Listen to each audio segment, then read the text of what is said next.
Hello friends, welcome back to my channel. Friends, आज हम आपको बताने वाले हैं कि आपके जो क्वेश्चन पेपर में ग्रामर पोर्शन जो होता है यानी सेक्शन सी जो होता है उसका फर्स्ट क्वेश्चन रहता है सेंटेंस करेक्शन।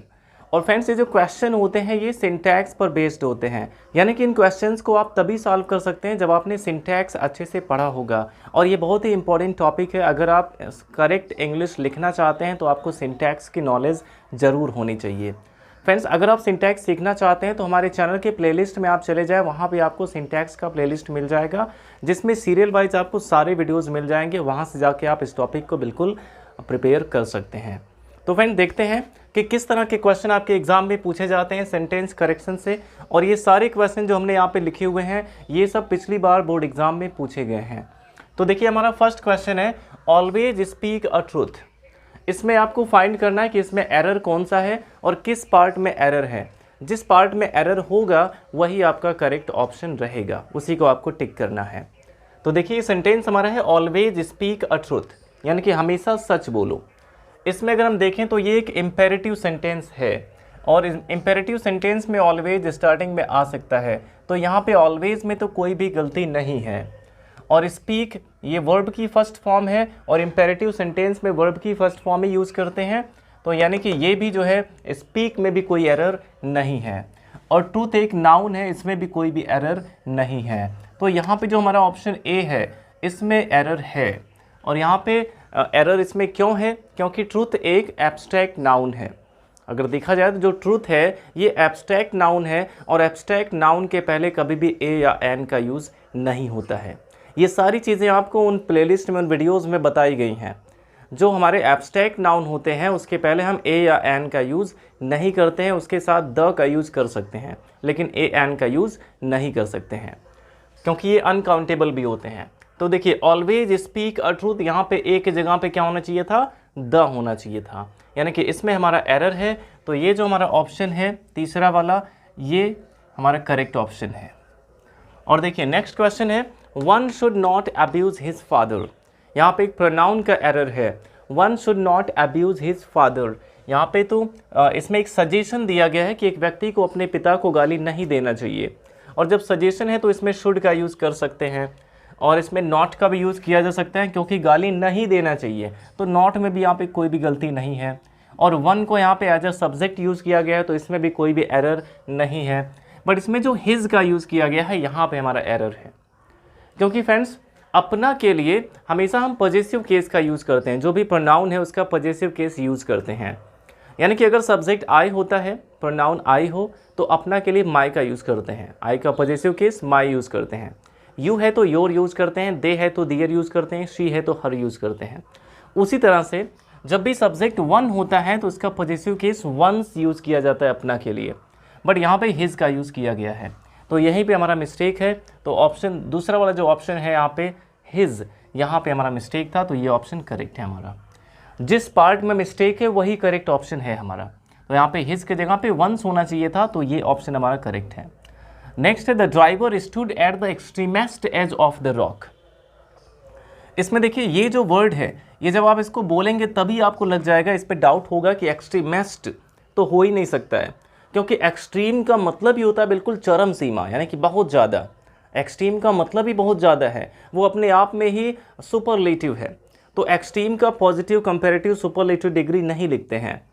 तो इसलिए यहाँ पे एक्सट्रीमेस्ट नहीं होना चाहिए बल्कि केवल एक्सट्रीम होना चाहिए कि the driver stood at the extreme edge of the rock. तो यानी कि ऑप्शन ये हमारा करेक्ट है। एक्सट्रीमेस्ट जो है ये नहीं होना चाहिए, केवल एक्सट्रीम होना चाहिए। नेक्स्ट क्वेश्चन है कि Mohan is more taller than Ram. और यहाँ भी देखिए, इसमें भी डिग्री ऑफ कंपैरिजन से क्वेश्चन किया गया है कि Mohan is more taller than Ram, यानी कि मोहन राम से अधिक लंबा है। तो यहाँ पे देखिए कंपैरेटिव डिग्री का यूज़ किया गया है और इसमें ऑप्शन क्या क्या दिए गए हैं? देन, इज़, टॉलर और मोर। तो देखिए, कंपैरेटिव डिग्री में तो देन का यूज़ होता ही है। कंपैरेटिव डिग्री के बाद देन का यूज़ हम करते हैं, तो यहाँ पे देन में तो कोई दिक्कत नहीं है। और यहाँ पे मोहन थर्ड पर्सन सिंगुलर है, इसके साथ इज़ का यूज़ किया गया है, तो इसमें भी कोई मिस्टेक नहीं है। और टॉलर, टॉल का कंपैरेटिव टॉलर होता है क्योंकि इसमें एक ही सिलेबल है, तो यहाँ भी कोई एरर नहीं है। लेकिन फ्रेंड देखिए, इसमें टॉलर के साथ साथ मोर का भी यूज़ कर दिया गया है। आपको बताया गया है कि जब भी कंपैरेटिव डिग्री बनाना होता है तो पॉजिटिव डिग्री में या तो ई आर का यूज़ करते हैं।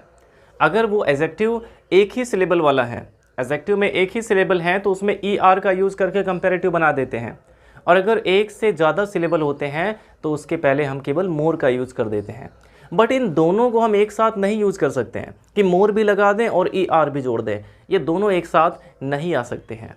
तो इसलिए, और टॉल का कंपैरेटिव टॉलर ही होता है, तो यानी कि हमारा ये वाला ऑप्शन जो है ये करेक्ट है, इसमें मोर नहीं होना चाहिए था। और इसके बाद देखिए नेक्स्ट क्वेश्चन है कि I prefer a pen than a pencil, यानी कि मुझे एक पेंसिल से अधिक एक पेन पसंद है, यानी कि मैं पेंसिल से ज़्यादा पेन को प्रीफर करूँगा। तो यहाँ पे देखिए इसमें कंपैरिजन के लिए आपको कई बार ये क्वेश्चन बताया गया होगा कि जब भी प्रीफर का यूज होता है तो प्रीफर के साथ कंपैरिजन के लिए देन का यूज़ नहीं करते हैं, प्रीफर के साथ हमेशा टू का यूज़ किया जाता है। अब चाहे वो प्रीफर हो चाहे प्रिफरेबल हो, अगर प्रीफर या प्रिफरेबल आया है तो उसके साथ आपको टू का यूज़ करना है, देन का नहीं।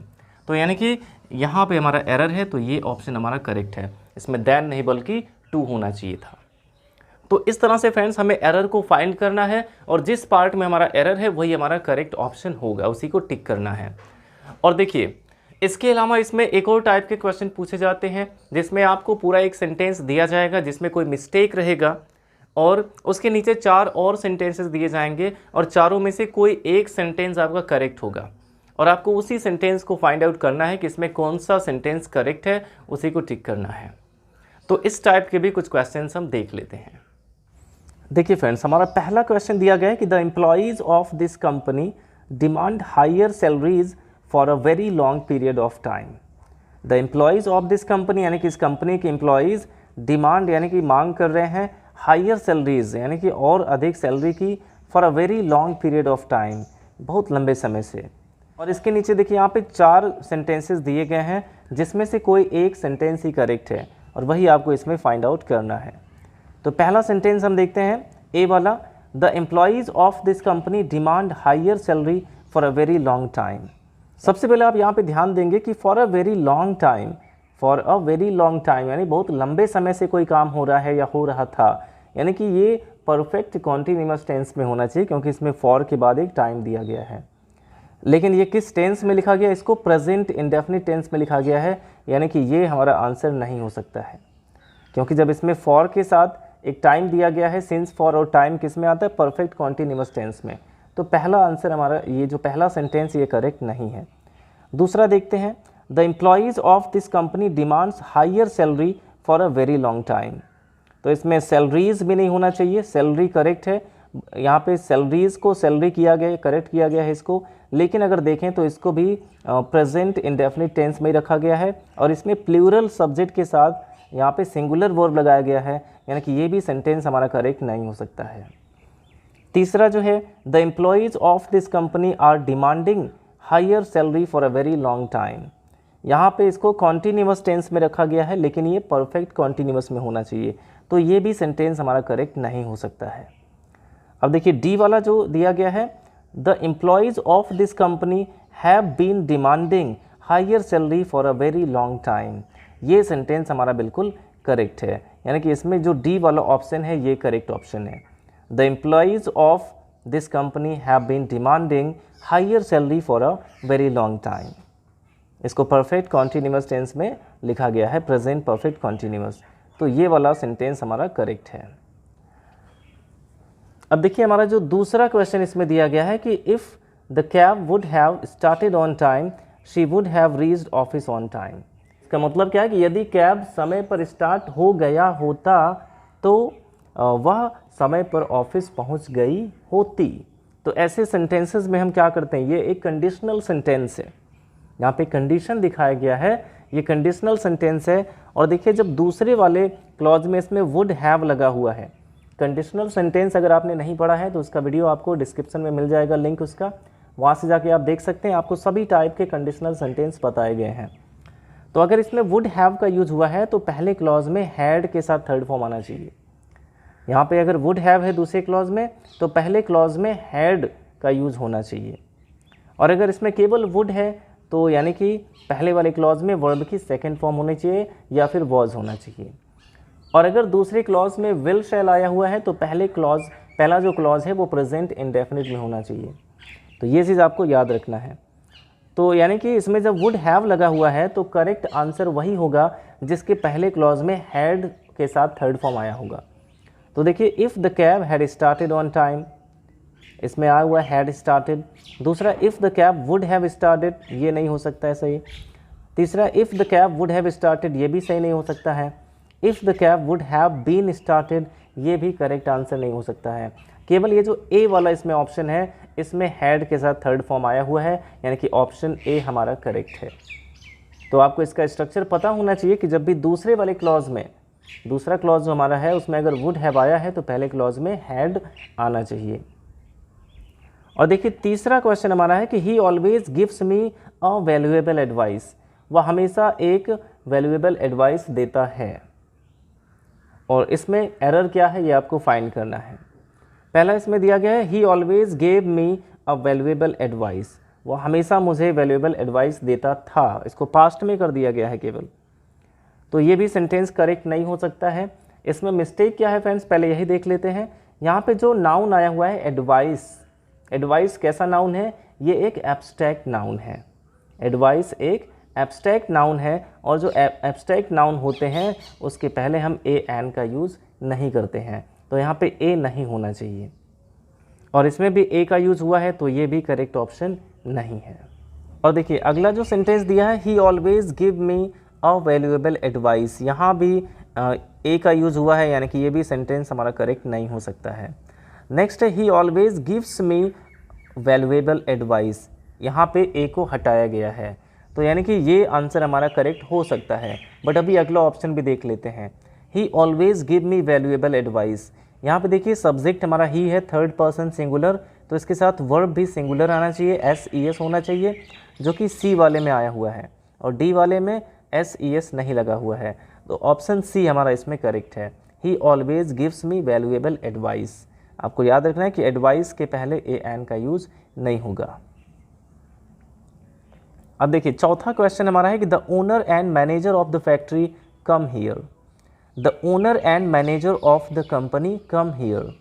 यहाँ पे देखिए, ओनर और मैनेजर, यहाँ पे दो नाउन आए हुए हैं और बीच में एंड आया हुआ है। जब भी कहीं ऐसा होगा कि दो नाउन के बीच में एंड आया हो तो आपको देखना होगा कि क्या इसमें दोनों नाउन के पहले एक आर्टिकल लगा हुआ है। अगर केवल पहले वाले नाउन के पहले आर्टिकल लगा है तो इसका मतलब है कि ये दोनों पर्सन एक ही हैं, और अगर दोनों नाउन के पहले आर्टिकल लगा है तो इसका मतलब है दोनों अलग अलग पर्सन हैं।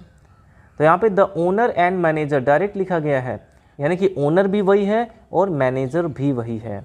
The owner and manager of the factory come here, तो यानी कि ओनर और मैनेजर दोनों एक ही पर्सन है, तो थर्ड पर्सन सिंगुलर हुए, और यहाँ पे कम आया हुआ है, तो ये सेंटेंस हमारा करेक्ट नहीं है। तो इसमें देखिए, the owner and manager of the factory are come here. आपको इसमें देखना होगा कि जिस सेंटेंस में सिंगुलर वर्ब आया होगा वही हमारा करेक्ट सेंटेंस होगा। तो इसमें आर है तो ये सेंटेंस पहला इनकरेक्ट हो गया। दूसरे में देखिए, हैज़ का यूज हुआ है, सिंगुलर वर्ब आया हुआ है। तीसरे में देखिए, हैव का यूज हुआ, ये प्लूरल है, ये भी करेक्ट नहीं हो सकता है। और चौथा जो डी वाला है और इसमें इज़ आया हुआ है, the owner and manager of the factory is come here, लेकिन इज के साथ कम नहीं आएगा, ये किसी भी टेंस का सेंटेंस नहीं कहलाएगा। तो यानी कि डी वाला जो ऑप्शन है ये करेक्ट हो सकता था, लेकिन इसमें इज़ के साथ फर्स्ट फॉर्म आया है तो ये भी करेक्ट नहीं हो सकता है। तो इसमें करेक्ट सेंटेंस क्या हो सकता है, the owner and manager of the factory has come here. इसमें सिंगुलर वर्ब हैज़ आया हुआ है और इसके साथ थर्ड फॉर्म आया हुआ है, तो इसमें टेंस में कोई मिस्टेक नहीं है। तो ऑप्शन बी हमारा करेक्ट है इसमें। अगला देखिए, no one besides your brother know the fact, यानी तुम्हारे भाई के अलावा कोई भी इस बात को नहीं जानता है। तो no one besides your brother, जब भी नो वन आया हुआ है तो इसका मतलब है कि सब्जेक्ट हमारा सिंगुलर है, और जब सब्जेक्ट सिंगुलर है तो वर्ब भी सिंगुलर होना चाहिए। तो यहाँ भी आपको यही फाइंड करना है कि किसमें वर्ब सिंगुलर दिया गया है। पहला जो है no one besides your brother have, इसमें हैव प्लूरल वर्ब आ गया तो ये सही नहीं हो सकता है। दूसरे में आर आया हुआ है, प्लूरल वर्ब है, तो ये भी करेक्ट ऑप्शन नहीं है। तीसरे में देखिए, नोन द फैक्ट आया हुआ है, तो ये भी करेक्ट ऑप्शन नहीं है, क्योंकि यहाँ पे अगर बिना हेल्पिंग वर्ब के केवल सेकेंड फॉर्म आ सकता है, या फिर फर्स्ट फॉर्म या फिफ्थ फॉर्म आ सकता है। ये थर्ड फॉर्म बिना हेल्पिंग वर्ब के नहीं आ सकता है, तो ये भी सेंटेंस हमारा करेक्ट नहीं है। डी वाला जो ऑप्शन है, no one besides your brother knows the fact, यहाँ पे सिंगुलर वर्ब नोज का यूज़ किया गया है, तो ये हमारा करेक्ट सेंटेंस है। तो पाँचवें में ये डी वाला जो सेंटेंस ये करेक्ट है। अब देखिए अगला जो क्वेश्चन है, the peon open the door before the principal came, यानी प्रिंसिपल के आने से पहले चपरासी ने दरवाज़ा खोल दिया था। अब यहाँ पे देखिए ये पास्ट परफेक्ट टेंस का सेंटेंस है जिसमें बिफोर का यूज़ हुआ है, और आपने पास्ट परफेक्ट टेंस पढ़ा होगा कि बिफोर के पहले वाले क्लॉज में हैड का यूज़ होता है और बिफोर के बाद वाले क्लॉज में वर्ब की सेकेंड फॉर्म आती है। और यहाँ पे देखिए बिफोर के पहले वाले क्लॉज में हैड का यूज़ नहीं किया गया है, यानी कि यही इसमें मिस्टेक है। तो हमें देखना होगा कि किस में हैड का यूज़ किया गया है पहले क्लॉज में। The peon opens the door, इसमें भी हैड नहीं आया, तो ऑप्शन ए सही नहीं हो सकता है। द पियोन हैज़ यहाँ पे आया है, तो ये भी करेक्ट सेंटेंस नहीं है। इसमें हैड का यूज़ हुआ है, the peon had open the door before the principal came, यानी कि यहाँ पे सी वाला ऑप्शन हमारा करेक्ट है। और चौथे वाले में विल आ गया है, तो ये भी करेक्ट नहीं हो सकता है। बिफोर के पहले वाले क्लॉज में हैड के साथ थर्ड फॉर्म आता है, बिफोर के बाद वाले क्लॉज में वर्ब की सेकेंड फॉर्म आती है। ये स्ट्रक्चर होता है इसका पास्ट परफेक्ट का। अब देखिए सातवां क्वेश्चन इसमें दिया गया है कि द जेलसी इज़ बैड, यानी कि ईर्ष्या बुरी चीज़ है। तो आप देखिए इस सेंटेंस में मिस्टेक क्या हो सकता है। यहाँ पे ऑप्शन ए दिया गया है a jealousy is bad, option B है jealousy is bad, option C है to be jealousy is bad, और ऑप्शन डी है the jealousy is not good. तो इसमें क्या करेक्ट ऑप्शन हो सकता है? अगर आप ज़्यादा सोचेंगे तो आपको लगेगा the jealousy is not good, ये करेक्ट ऑप्शन हो सकता है। बट आपको देखना है कि ये जो जेलसी है ये कौन सा नाउन है। जेलसी यानी कि ईर्ष्या, क्या ईर्ष्या को आप देख सकते हैं, इसको पकड़ सकते हैं, क्या इसका कोई रूप है? तो जेलसी यानी ईर्ष्या का कोई भी रूप, कोई आकार नहीं है, यानी कि ये एक एब्स्ट्रैक्ट नाउन है। और अगर कोई एब्स्ट्रैक्ट नाउन होता है तो उसके पहले हम आर्टिकल का यूज़ नहीं करते हैं।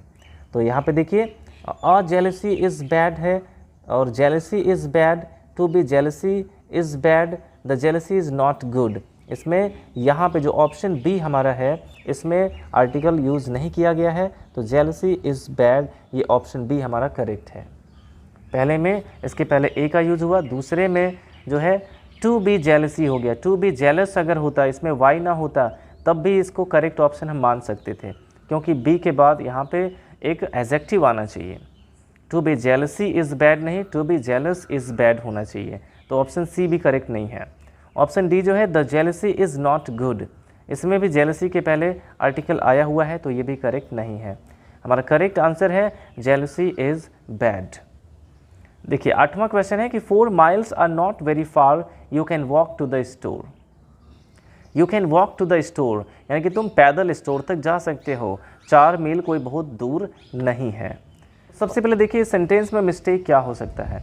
4 miles are not very far, you can walk to the store, यहाँ पे आर के अलावा और कोई भी मिस्टेक इसमें नहीं लग रहा है, क्योंकि फ्रेंड्स यहाँ पे 4 miles जो है वो एक ही डिस्टेंस है, एक ही दूरी है। 4 miles यहाँ पे एक डिस्टेंस है, एक दूरी है, यानी कि 4 miles यहाँ पे सिंगुलर है। जब भी किसी क्वांटिटी से किसी अगर कोई डिस्टेंस बताया गया, कोई क्वांटिटी बताया गया, कोई नंबर बताया गया, जैसे किसी एक ही सम या फिर एक ही क्वांटिटी, एक ही डिस्टेंस का पता चले, वहाँ पे उसको सिंगुलर माना जाता है। 4 miles are not very far, यहाँ पे 4 miles एक ही दूरी है, इसलिए ये सिंगुलर है, इसके साथ इज़ होना चाहिए। तो पहले में देखेंगे ऑप्शन ए में आर आया हुआ है, तो ये सही नहीं है। दूसरे में देखिए वर आया है, ये भी करेक्ट नहीं है। तीसरे में इज़ आया हुआ है, और चौथे में वॉज आया हुआ है। तो 4 miles is not very for इसमें यूज़ किया गया है। तो सी और डी दोनों में से कोई एक करेक्ट हो सकता है। अब इसमें कौन सा करेक्ट हो सकता है? 4 miles इज़ नॉट वेरी फार, और डी वाला दिया 4 miles वॉज नॉट वेरी फार। अब देखिए ऑप्शन सी और डी इन दोनों में ही सिंगुलर वर्ब इज़ और वॉज आया हुआ है, तो ये दोनों में से कोई एक करेक्ट हो सकता है। अब दोनों में से कौन सा करेक्ट है, इसके लिए आपको अगला भी सेंटेंस देखना पड़ेगा। इसमें अगला सेंटेंस है you can walk to the store, यानी कि तुम स्टोर तक पैदल जा सकते हो। तो यहाँ पे ये प्रेजेंट में लिखा गया है, यानी कि ये जो बात है ये प्रेजेंट टाइम की है। जब ये बात प्रेजेंट टाइम की है तो यहाँ पे इज़ वाला जो ऑप्शन है वो करेक्ट है। 4 miles is not very far, you can walk to the store. Option C हमारा करेक्ट है। अगर यहाँ पे कुड होता तो ऑप्शन डी करेक्ट हो जाता, लेकिन इसमें कैन है, प्रेजेंट में है, तो यहाँ ये भी प्रेजेंट में होना चाहिए। अब देखिए 9वां क्वेश्चन है, he prevented me to do it, उसने मुझे ऐसा करने से रोका, ये इसका मीनिंग है। जिसमें पहला जो दिया गया है ऑप्शन, इसमें मिस्टेक क्या हो सकता है? अगर देखें तो इसमें कोई भी गलती आपको नज़र नहीं आएगी कि उसने मुझे ऐसा करने से रोका। लेकिन फ्रेंड्स आपको याद रखना होगा कि जब भी कोई ऐसा वर्ड यूज़ होता है जिसका मतलब रोकना होता है, जैसे स्टॉप हो गया, प्रिवेंट हो गया, रिफ्रेन हो गया, तो ऐसे वर्ड्स के बाद जो है हम प्रेपोजिशन फ्रॉम का यूज़ करते हैं और इसके साथ जेरेंड का यूज़ होता है, यानी फ्रॉम और आईएनजी आता है वर्ब की। तो फ्रेंड्स अगर देखा जाए तो इस सेंटेंस में हमें कोई भी मिस्टेक नज़र नहीं आएगा। लेकिन आपको याद रखना है कि जब भी कोई ऐसे वर्ड यूज़ होते हैं सेंटेंस में जिसका मतलब रोकना होता है, जैसे रिफ्रेन हो गया, स्टॉप हो गया, प्रिवेंट हो गया, इसके साथ हम इन्फिनेटिव का यूज़ नहीं करते हैं, बल्कि इसके साथ फ्रॉम का यूज़ किया जाता है और उसके बाद जेरेंड का यूज़ करते हैं, वर्ब की आईएनजी फॉर्म। जैसे ही stopped me from going there, उसने मुझे वहाँ जाने से रोका। उसी तरह से कुछ यहाँ भी सेंटेंस होना चाहिए। इसमें देखिए प्रिवेंट्स यहाँ पे केवल कर दिया ऑप्शन ए में, he prevents me to do it, केवल पास्ट से प्रेजेंट में कर दिया है, लेकिन फिर भी इसमें फ्रॉम और आईएनजी नहीं आया, तो ये ऑप्शन करेक्ट नहीं हो सकता है। बी वाला जो है, he prevented my doing it, he prevented my doing it, ये भी करेक्ट ऑप्शन नहीं है। सी जो है, he prevents himself from doing it, उसने अपने आप को रोका फ्रॉम डूइंग इट, ऐसा करने से। बट इसमें है कि उसने मुझे रोका ऐसा करने से, तो ऑप्शन सी भी करेक्ट नहीं हो सकता है। इसमें फ्रॉम डूइंग इट तो आया हुआ है, लेकिन इसमें हिमसेल्फ यहाँ पे आ गया, तो ये भी करेक्ट नहीं है। तो ऑप्शन डी जो हमारा है, he prevented me from doing it, ये हमारा करेक्ट ऑप्शन है, उसने मुझे ऐसा करने से रोका। आई होप आपको समझ में आ रहा होगा सब। अब देखिए 10वां क्वेश्चन जो हमारा है, the moment she will enter the room we will start singing the birthday song, यानी जैसे ही वो कमरे में प्रवेश करेगी हम बर्थडे सॉन्ग गाने लगेंगे। अब यहाँ पे पहले से एक प्लानिंग बनाई जा रही है, जैसे वो कमरे में प्रवेश करेगी हम बर्थडे सॉन्ग गाने लगेंगे। लेकिन देखिए फ्रेंड्स ये सेंटेंस एक ही है और इसमें 2 क्लॉज आए हुए हैं। जब एक ही सेंटेंस में 2 क्लॉज रहते हैं तो दोनों ही क्लॉज फ्यूचर के नहीं हो सकते हैं। मिस्टेक इसमें यही है कि एक ही सेंटेंस में 2 क्लॉज फ्यूचर के नहीं हो सकते हैं। तो यहाँ पे देखिए दोनों में विल का यूज़ किया गया है, तो ये सही नहीं है। ये भी आप समझ सकते हैं, जब भी आप कंडीशनल सेंटेंस पढ़ेंगे उसमें आपको पता चलेगा कि जब दूसरा वाला क्लॉज फ्यूचर में है तो पहला क्लॉज जो है प्रेजेंट में होना चाहिए। प्रेजेंट और फ्यूचर का कॉम्बिनेशन होता है, इसको आप सीक्वेंस ऑफ टेंस में भी यही सब बताया जाता है। अगर दूसरे क्लॉज में विल आया हुआ है, विल शैल आया है, तो पहला जो है प्रेजेंट इंडेफिनिट टेंस में होना चाहिए। तो यहाँ पे देखिए कौन सा जो सेंटेंस है जिसमें प्रेजेंट इंडेफिनिट में इसको लिखा गया है पहला clause. The moment she entered the room, इसको पास्ट में लिखा गया है, तो ये करेक्ट ऑप्शन नहीं है। The moment she enters the room, यहाँ पे देखिए she enters the room, she के साथ एंटर्स यानी कि वर्ब की 5th फॉर्म आई है, सिंगुलर वर्ब आया है, तो ये सेंटेंस हमारा करेक्ट हो सकता है। बट पूरा सेंटेंस अगर हम देखें कि the moment she enters the room we will sing the birthday song, और इसके बाद देखिए the moment she enters the room we will start singing the birthday song, और अगला दिया है कि द मोमेंट शी एंटर्ड, यहाँ पे भी 2nd फॉर्म आया है, तो ये भी करेक्ट नहीं हो सकता है। यहाँ पे देखिए बी और सी वाला जो भी सेंटेंस है इसमें प्रेजेंट इंडेफिनिट का यूज़ किया गया है, तो इन दोनों में से ही कोई एक करेक्ट हो सकता है। लेकिन अब देखिए इसमें जिस पल वो कमरे में प्रवेश करेगी हम बर्थडे सॉन्ग गाना शुरू कर देंगे, तुरंत ही गा तो चुकेंगे नहीं गाने को, गाना शुरू कर सकते हैं उस समय। तो यहाँ पे जो ये है we will start singing the birthday song, option C जो हमारा है ये इसमें करेक्ट है। The moment she enters the room we will start singing the birthday song, option C इसमें करेक्ट है। तो इस तरह से फ्रेंड्स करेक्शन ऑफ सेंटेंसेस से क्वेश्चन आपके एग्जाम में आने वाले हैं। तो वीडियो अच्छा लगा हो तो लाइक करिएगा, और अगर आप पहली बार हमारे चैनल पर आए हैं तो चैनल को सब्सक्राइब जरूर करें। Thanks for watching.